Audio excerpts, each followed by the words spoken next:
La Comisión Interinstitucional contra la Trata de Personas dio a conocer que ante la detección de este delito con fines de explotación sexual en niñas y adolescentes dentro de las cárceles del país, promueven la iniciativa de Ley 6384 que propone garantizar la protección de la niñez y adolescencia en el contexto de visitas realizadas a los centros de detención. Compartirles que en el caso de las denuncias específicas dentro de los centros de detención no hay un dato concreto, ¿verdad? Porque las denuncias las reciben las instancias correspondientes y no existe esa variable en relación a dónde fue cometido lamentablemente estos delitos. Sin embargo, compartirles que como país estamos también buscando fortalecer muchos de los datos que permitan también la generación de estrategias que vayan orientadas a fortalecer el abordaje de estos delitos. Vemos que en el año 2024 hay más de 800 denuncias por el delito de trata de personas. Probablemente ya lo exponían el día de hoy, casos en los cuales las adolescentes principalmente son engañadas, son captadas. Muchas veces ellas no saben ni siquiera hacia dónde las llevan porque bajo engaños las trasladan y terminan, digamos, teniendo la complicidad lamentablemente de algunas situaciones de personas que están parte del sistema penitenciario y facilitan estos ingresos. La vicepresidenta Karin Herrera asegura que la iniciativa propone reformar el decreto número 33-2006 del Congreso de la República. Asimismo, tiene la finalidad de incorporar medidas legales pertinentes para garantizar que la visita a centros penitenciarios se realice en un marco de prevención y protección, respetando sus derechos y promoviendo la persecución penal y sanción de cualquier conducta. Todo el año pasado, la iniciativa 6384 para proteger a la niñez y adolescencia de los delitos de violencia sexual, explotación y trata de personas dentro del sistema penitenciario. Esta fue presentada en 2 oportunidades dentro de la agenda, sin embargo, no se logró tratar en el Pleno del Congreso.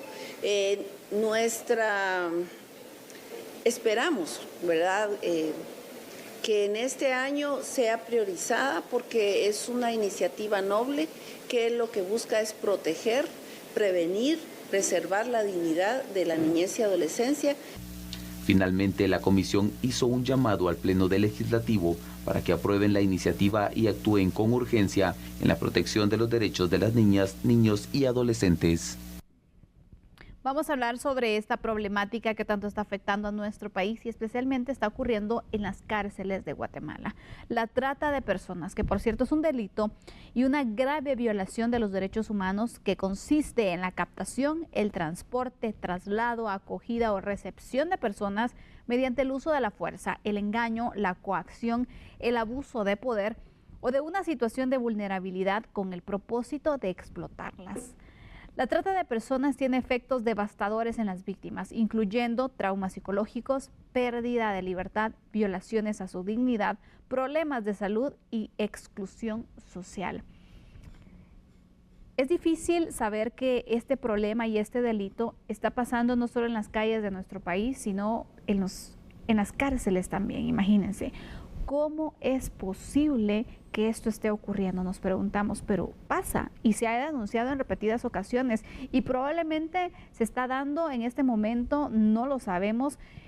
Es una situación que una vez más desnuda nuestro sistema carcelario, esa corrupción que existe, este punto tan débil dentro del Estado que son las cárceles de nuestro país, para que lleguen a hasta ese tipo de prácticas, Fernando, de llevar a cabo la trata de personas con niñas.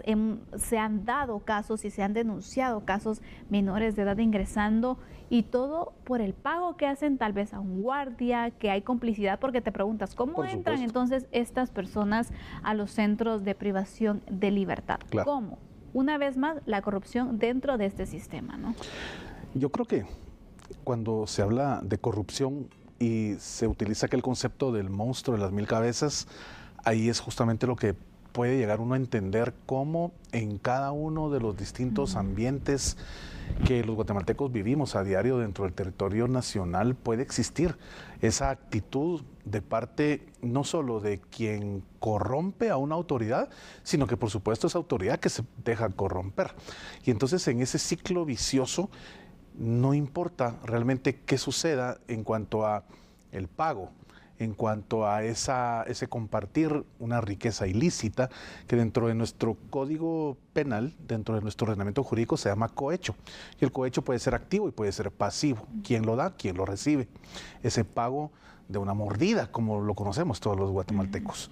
Y entonces en ese pago de esa mordida, en esa figura conocida como cohecho dentro del ordenamiento jurídico, imagínate pensar que una niña de 14 años, 15 años, ya es víctima de trata y obviamente ha sido pues visualizada para ir y satisfacer los más bajos instintos de no sabes de quién o de cuántos reos que estén dentro y que hayan pagado por el servicio y el momento que puedan compartir con esta víctima. Entonces creo que esta iniciativa de ley 6384 que se está impulsando dentro del Congreso de la República y ese llamado de las autoridades desde el Ejecutivo y sobre todo de la SBET para los honorables diputados del Congreso, para que realmente al conocerla puedan visualizar la importancia que significa dar luz a esta nueva parte de nuestro ordenamiento jurídico, de nuestro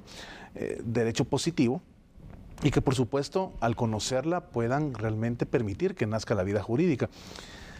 ¿Cuán importante es evitar, Santi, que esta trata de personas pueda tener una merma acá en nuestro país? Ay, sí. Sabemos que tenemos las leyes necesarias como mecanismos legales, sí los tenemos, pero somos un país débil en implementar y en hacer que esa ley llegue y de alguna forma coaccione a quienes están involucrados en estas actividades ilícitas al 100%, para que por el miedo que la ley repercute en ellos a la hora de aplicarla, pues desistan de continuar con esta actitud y actividad delictiva. Estamos hablando de un ser humano, de un ser humano que ni siquiera en muchas ocasiones ha alcanzado la madurez psicológica y social para entender que está siendo víctima de esa violencia sexual en función de que pues, no tiene los años de existencia ni siquiera para entender qué es el libre albedrío,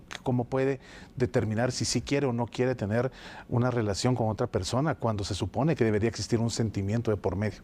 Pero en este tipo de delitos que son de lo más bajo que existe, pues naturalmente tenemos a una incontable cantidad de víctimas en nuestro país y ojalá que esta ley que impediría que dentro del sistema penitenciario se continuara con esta explotación sexual de menores, pues ojalá que sea una realidad.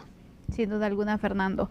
Mira, yo coincido contigo. La ejecución de las leyes en muchas ocasiones hacen que no sea efectivo, ¿no? Claro. Puedes tener tú un documento muy bien redactado, pero en la realidad que se vaya aplicando, esa es la situación. Y yo creo que ahorita que estamos viendo este proyecto, que yo también esperaría que de verdad los diputados lo pudieran hacer viable, que lo pudieran discutir, si hay que hacerle modificaciones para fortalecerlo, por supuesto que sería oportuno que se hiciera, pero que apoyen. Pero siento también que se debería de realizar un paquete de leyes que puedan ir fortaleciendo el sistema penitenciario con todas esas debilidades que tiene. Claro, por supuesto. Aprovechando, ¿no?, la situación. Y aparte de eso también que vaya amarrado con un plan, con un proyecto carcelario que sea efectivo, porque imagínate, vas a traer a la vida jurídica una ley que va a perseguir este delito que es bueno, no le estoy quitando el mérito sinceramente, pero lo vas a traer entonces y de todos modos va a seguir la situación de corrupción donde no se van a dar cuenta, donde se sigue manejando esta situación de dinero para ingresar personas y de verdad no se hace un cambio profundo en poder evitar que estas situaciones sigan pasando, que esa corrupción se siga dando, entonces no vas a tener los resultados deseados probablemente. Entonces tiene que ser un plan que vaya desde el punto legal, pero también operativo, ¿no? Porque sí, las cárceles de nuestro país, de verdad, hemos dicho, son la escuela y el centro de operaciones del crimen y de los delincuentes en muchas ocasiones. Claro, y un centro de aprendizaje para los nuevos reos, y yo me atrevo a utilizar esta analogía, un centro de graduación para quienes ya llevaban cierta experiencia dentro del ámbito criminalístico y ahí van a aprender técnicas, formas, maneras que realmente pareciera que les dan un conocimiento total y absoluto de cómo poder burlar el esquema jurídico y la autoridad realmente del país. Entonces, era lo que yo te decía hace algunos minutos. Tenemos una cantidad de leyes que pueden realmente poner un freno a este tipo de acciones tan nefastas. Fíjate que tú nos explicabas que la trata de personas llega a tener efectos devastadores en las víctimas. Algunos de ellos son traumas psicológicos. Se puede usted imaginar qué sucede para una adolescente crecer sabiendo que de alguna manera su cuerpo fue utilizado con esas intenciones de generar vejámenes sobre ella que realmente se inscriben en su alma, en su espíritu, en su esencia como mujer. Después tenemos esa pérdida de libertad de realmente poder sentirse uno con la intención de poder hacer lo que quiera, estudiar, prepararse, trabajar. Tu libertad de alguna forma se ve coaccionada a quedarte en ese submundo, en donde literalmente las mujeres es muy difícil muchas veces que puedan llegar a salir de él. Las violaciones a su dignidad, problemas de salud y lo más preocupante, y es un producto final en esta sociedad y se llama exclusión social. ¿Qué sucede? Automáticamente está esa forma en cómo llegamos a etiquetar a una mujer, a una persona que incluso llega a conocerse que fue víctima de este tipo de actos. Y la revictimización muchas veces es una acción y una actitud que repercute de manera negativa en todas estas personas que fueron víctimas de un sistema que literalmente está podrido. Es un sistema que está corroído. Amigo y amiga televidente, yo no sé si usted puede llegar realmente a visualizar cómo cuando hablamos de este tipo de acciones que se dan en nuestro sistema carcelario, ese sistema de verdad se pudrió hace muchos años. Y se trata de llevar nuevas personas, nuevos profesionales, nuevos directores, nuevos alcaides, personas que realmente puedan llegar y cambiar esa situación, pero cortar desde de tajo, desde la raíz, lo que viene aconteciendo en ese sistema.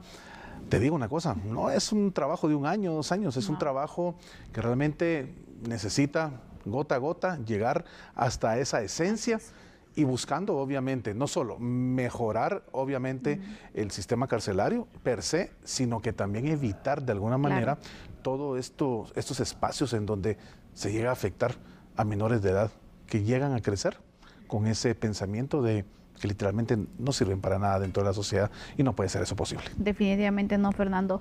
Les cambia la vida sin duda alguna y concuerdo contigo. Hay muchos años de abandono del sistema carcelario.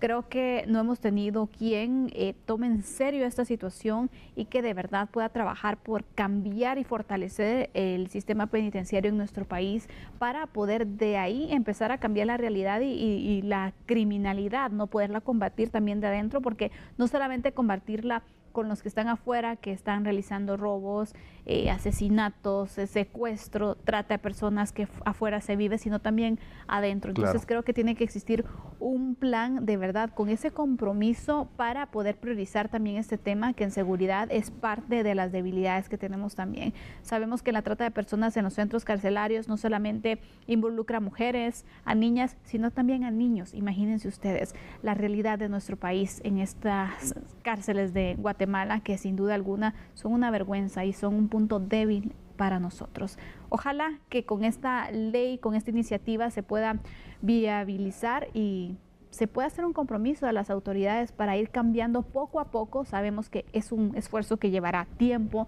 pero si no se inicia, ¿cuándo vamos a ver resultados? Claro. Así que de esta manera cerramos el análisis de los temas destacados del día. Gracias, Fernando, por acompañarnos y también por darnos tus aportes en estos 2 temas que hoy hemos tratado, que son sin duda alguna relevantes en nuestro país.